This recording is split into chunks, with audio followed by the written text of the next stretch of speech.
Hi මේ අහන්න ඔන්න දවස් 7ක් ඇතුළත කරපිංච වලින් ඔයාගේ කොණ්ඩේ වවා ගන්න පුළුවන් සුපිරිම ක්‍රම 3ක් කියා දෙන්නයි අද හදන්නේ. කරපිංච තේ එක, කරපිංච ඔයිල් එක සහ කරපිංච හෙයා මාස්ක් එක. මේ තුන මං කියන විදිහට ඔයා කරොත් ලැබෙන ප්‍රතිඵලය නම් මාරයි කියලා ඔයාටම තේරෙයි. මේ වීඩියෝ එකේ අන්තිමට ලැබිච්ච ප්‍රතිඵල ටික තියෙනවා. ඒ නිසා අනිවාර්යෙන් වීඩියෝ එක අන්තිම වෙනකම් බලන්න. දැන් යමු අපේ දවස් 7න් ඔයාගේ කොණ්ඩේ වවා ගන්න පුළුවන් සුපිරිම ක්‍රම 3 බලන්න. කරපිංච වලින් කරන. ඔයා දවස් 7ේදී කරන්න ඕනේ පළවෙනි එක තමයි කරපිංච තෙල් එක.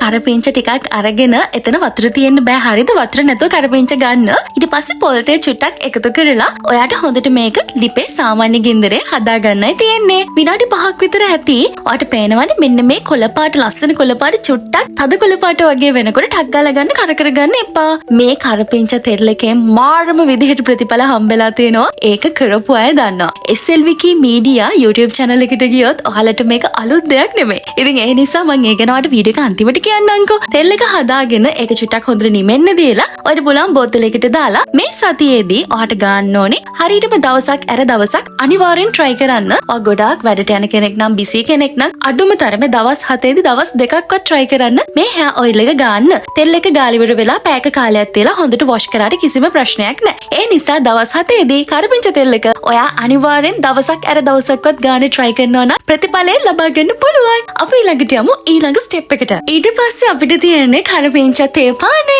මේ පානයෙන් ඔයාට හිසකෙස් වවන්න අවශ්‍ය කරන පෝෂණය ශරීර අභ්‍යන්තරයෙන් ලබා දෙනවා. මේට අමතරව සිරුරට මාර සැහැල්ලුවක්, ඒ වගේම ස්ට්‍රෙස් නැති කර ගන්නවා. ඒ වගේම ඔයාගේ කොලෙස්ටරෝල් දියවැඩියත් අත සමනය කරගන්න මෙන්න මේ පානය ගොඩක් හොඳයි. මේ විදිහට කරපිංච ටිකක් එකතු කරලා පැහැෙන උණු වතුරට වහල් ඉවරලා තියන්න. මෙන්න මේ වගේ පාට වුණාම ඔයාට පුළුවන් මේක අරන් බොන්න. මද රසයෙන් බොන්න දෙහි චුට්ටක් දාගත්තත් කමක් නෑ. මාරම සැහැල්ලුවක් දැනේ. මේක ඔයා මේ දවස් 7ම බොන්න ඕනේ. මේක නම් කරන්න අමාරුයි කියන්න බෑ. මේක දවස් 7ම බොන්න ඕනේ. එතකොට තමයි ප්‍රතිඵල ලබා ගන්න පුළුවන්. ඔයාට ආහාර ජීර්ණ ආශ්‍රිත රෙඩ් රෝග තියෙනවා නම් ඔන්න ඒවා සමනය කරගන්නත් මේ පානය ගොඩක් හොඳයි. ඔයාගේ කොණ්ඩේට අවශ්‍ය කරන පෝෂණය ශරීර අභ්‍යන්තරයෙන් ලබා දෙන නිසා මේ දවස් 7ම ඔයා මේක අනිවාර්යයෙන්ම බොන්න. හෙයා මාස්ක් එක හදාගන්න කරපිංච වලට චූටක් වතුර එකතු කරලා හොඳට කොටා ගන්න නැත්නම් බ්ලෙන්ඩ් කරගන්න. මේ වගේ පේස්ට් එකක් හදාගන්න. ඊට පස්සේ බිත්තරයක් එකතු කරගන්න. ඊළඟට යෝගට්. මේ ටික ඔක්කොම ඕනේ. එතකොට තමයි හොඳ ප්‍රතිඵල හම්බෙන්නේ. මේක හදපු ගමන්ම ඔයා ගන්න ඕනේ. ගොඩක් වෙලා තියන්න එපා. එතකොට වතුර වගේ වෙනවා. එතකොට ගා ගන්න අමාරුයිනේ. ඔයාගේ හිසකේස් යන ප්‍රශ්නේ විසඳන්න වගේම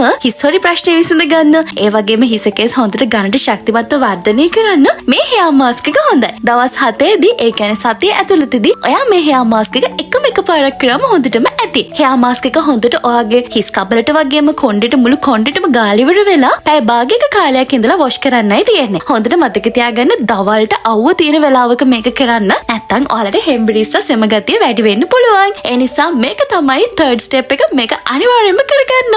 ඉතින් දවස් 7 ඇතුළත මේ විදිහට කරාට පස්සේ ඔයාට ඊට පස්සේ මේක දිගටම කරන්න ඕන නම් පුළුවන් වෙලාවට හැමදේම කරගන්න. කරපිංච තේ පානිය විතරක් එක දිගටම බොන්න එපා. දවස් 7ක් බීලා දවස් 2ක විතර රෙස්ට් එකක් අරන් ඊළඟට ආයි බොන්න. අනිත් දේවලුත් ඔයාලට පුළුවන් වෙලාවට කරන්න. දවස් 7ක් ඇතුළත අනිවාර්යයෙන්ම ඔයාගේ හිසකෙස් වැවෙන්න පටන් ගන්න කියන එක ඔයා හොඳටම ඔයාට තේරෙයි. හිසකෙස් යන ප්‍රශ්නයත් අඩු වෙලා හිසකෙස් ශක්තිමත් දිගට ගන්නට වර්ධනය වෙනවා කියන එක ඔයාට බලාගන්න පුළුවන්. YouTube එකේ SLVK කරපිංච නැත්නම් SLVK මීඩියා කරපිංච කියලා සර්ච් කරොත් ඔයාට බලාගන්න පුළුවන් channel එකේ මෙන්න මේ වීඩියෝ එක. මේ තියෙන්නේ ලැබිච්ච ප්‍රතිඵලය. ඒ වීඩියෝ එකේ comment section එක බලන්නකෝ. මම මීට අවුරුදු ගානකට කලින් ඔයගලන්ට මේක කියලා දීලා ලැබිච්ච ප්‍රතිඵල තමයි තියෙන්නේ. Facebook එකේ ඔයාට මේක අලුත් නිසා ඔයාලට අදහසක් ගන්න තමයි මම මේ හැමදේම අද මේ වීඩියෝ එකෙත් ඔයාට පෙන්නුවේ. ඉතින් මේක කළා බලලා ප්‍රතිඵලෙ මට කියන්න. මං ගිහින් එන්න. ගොඩක් ආදරේ පරිස්සමෙන් ඉන්න. බයි.